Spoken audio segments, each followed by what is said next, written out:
ఈ దేవుడు తన ప్రజలను జ్ఞాపకం చేసుకునేవాడు. కొంతమంది కొన్ని సందర్భాల్లో మనల్ని జ్ఞాపకం చేసుకుంటాను అని చెప్పి మర్చిపోవచ్చు. ఎట్ దట్ సేమ్ టైం మనం కూడా కొంతమందిని మనం మర్చిపోయి ఉండొచ్చు. ఎందుకు? మనం మనుషులం. నీవు మర్చిపోయినట్లుగా, నీ తోటి వారు నిన్ను మర్చిపోయినట్లుగా ఈ దేవుడు నిన్నెన్నడూ మర్చిపోయే దేవుడు కాదు. ఆమేన్. ఒకానొక సందర్భంలో యోసేపు చెరసాల్లో పడ్డాడు. ఇద్దరు ఆయన దగ్గరకు వచ్చారు. అయ్యా, నాకు ఈ కళ వచ్చింది. రెండవ ఆయన చెప్పాడు, సార్ నాకు కూడా దరిదాపుగా ఇలాంటి కళే వచ్చింది. మొదట ఆయనతో అన్నాడు, 3 దినాల్లో రాజు నిన్ను పిలిచి నేను చంపేస్తాడు. రెండవ ఆయనతో అన్నాడు, 3 దినాల్లో నీకు విడుదల కలుగుతుంది. ఈ చెరసాల్లో నుంచి దేవుడు నిన్ను బయటికి తీసుకెళ్తాడు. మరలా నీ ఉద్యోగాన్ని నువ్వు తిరిగి పొందుకోగలుగుతావు అని చెప్తా ఆ పరంపరలో ఏమన్నాడు తెలుసా? అయ్యా, నీకు క్షేమం కలిగినప్పుడు, అయ్యా నీకు మేలు కలిగినప్పుడు నన్ను జ్ఞాపకం చేసుకొని ఈ చెరసాలలో నుంచి బయటికి తీసుకురాయ్యా అంటాడు. చూడండి ఆ మాట ఒకసారి. ఆదికాండం 40వ అధ్యాయం, ఆదికాండం 40వ అధ్యాయం 14వ వచనం, అలాగే 23వ వచనం ఒకసారి చూడండి. 14వ అధ్యాయం నాతో కలిసి చెప్పండి. కాబట్టి నీకు క్షేమము కలిగినప్పుడు నన్ను జ్ఞాపకం చేసుకుని నా యందు కరుణించి ఫరోతో నన్ను గూర్చి మాట్లాడి ఈ ఇంటిలో నుండి నన్ను బయటకు రప్పించుము. అదే అధ్యాయం చివరి మాట, చివరి వచనం. 40వ అధ్యాయం 23వ వచనం నేను చదువుతాను. అయితే పానదాయకుల అధిపతి యోసేపును జ్ఞాపకము చేసుకొనక అతనిని మరిచిపోయెను. ఒకసారి చూడండి. చెరసాల్లో ఉన్నప్పుడు యోసేపు ఆ విడుదల పొందబోయే వ్యక్తిని బ్రతిమలాడుకున్నాడు.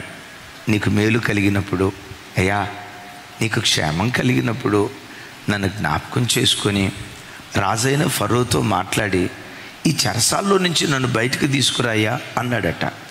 చెప్పేటప్పుడు ఓకే, నాకు విడుదలే కలగాలి, కానీ విని వెంటనే నిన్ను జ్ఞాపకం చేసుకోకపోతే నన్ను అడుగు. నీ మీదొట్టు, అమ్మ మీదొట్టు, దేవుని మీదొట్టు ఎన్నొట్లు వేసాడో తెలియదు. మొత్తాన్ని కొట్లేసాడు, విడుదల పొందాడు. తన ఉద్యోగం తనకు వచ్చింది. బైబిల్లో రాయబడిన మాట ఏంటో తెలుసా? అయితే పానదాయకుల అధిపతి యోసేపును జ్ఞాపకము చేసుకొనక మరిచిపోయాను. ఎంతకాలం మర్చిపోయాడో తెలుసా? 2 సంవత్సరాలు మర్చిపోయాడు. నిజమే దైవజనమా, మనం బ్రతుకుతున్న స్థలాల్లో మన చుట్టూతో ఉన్న కొంతమంది వ్యక్తులను చూసి, వాళ్ళున్న ఉన్నతమైన స్థాయిని, ఉన్నతమైన పొజిషన్ని చూసి నన్ను కొంచెం జ్ఞాపకం చేసుకోయా, నా పిల్లలను జ్ఞాపకం చేసుకోయా, నా కుటుంబాన్ని జ్ఞాపకం చేసుకోయా. మనుషులుగా కొన్ని సందర్భాల్లో మనం మనుషుల మీద ఆధారపడతాం. అయితే నేను చెప్పే మాట ఏంటో తెలుసా? భూలోకంలో ఉన్న ఆధారాలు ఏవి శాశ్వతమైనవి కాదు. ఈ ఆధారాలు ఏదో ఒక రోజు కదిలిపోతాయి. దైవజనమా, నీ జీవితంలో ఎన్నటికీ ఎప్పటికీ కదిలిపోని స్థిరంగా ఉండే ఏకైక ఆధారం నీవు ఆరాధించే యేసుక్రీస్తు అనే ఆధారం.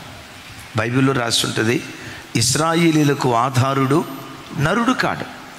భూలోకంలో ఉన్న ఆధారాలన్నీ కదిలిపోతాయి, కానీ దేవుడనే ఆధారం ఎప్పటికీ ఎన్నటికీ మన బ్రతుకులో నిలిచి ఉండునుగాక. మర్చిపోయాడు ఆయన. విచిత్రం, ఆయన మర్చిపోయాడు, కానీ ఆ యోసేపు ఏ దేవుని కొరకు బ్రతికాడో ఆ దేవుడు యోసేపును మర్చిపోలేదు. ఆ యోసేపును జ్ఞాపకం చేసుకొని చెరసాలలో నుంచి విడిపించి సింహాసనం మీద దేవుడు కూర్చోబెట్టాడు. Praise the Lord. ఒకవేళ ఆ అధికారి జ్ఞాపకం చేసుకొని ఉంటే, నేనంట కొన్నిసార్లు మనుషులు మనల్ని మర్చిపోవటం కూడా దేవుని చిత్తమే. ఒకవేళ ఆయన మర్చిపోకుండా యోసేపునే కనుక గుర్తుకు తెచ్చుకుంటే ఏం జరిగేదో తెలుసా? యోసేపుని చెరసాలలో నుంచి బయటకు తీసుకొచ్చేవాడు. బయటకు వచ్చిన తర్వాత ఓ చిన్న ఉద్యోగం యోసేపుకు దొరికేది. ఆ చిన్న ఉద్యోగస్తు బ్రతుకుతూ సడన్గా మధ్యలో ఏం చేసేవాడు తెలుసా? మా నాన్న గుర్తొచ్చాడు, మా అన్నోళ్ళు గుర్తొచ్చారు, నా కనాను దేశం గుర్తొచ్చింది, బతుకుంటే బలుసాగు దీనైనా బతకొచ్చు, లేకపోతే ఊపిరుంటే ఉప్పు అమ్ముకున్నా బతకొచ్చు, వద్దు ఈ ఊరు మనకే, వద్దు ఈ దేశం మనకని కనాను దేశానికి వెళ్ళేవాడు.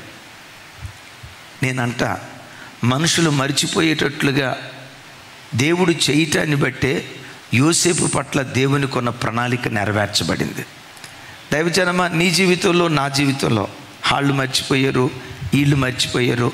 ఎప్పుడు మనుషులుగా మనం కుంగిపోవద్దు. ఎందుకో చెప్పంటారా?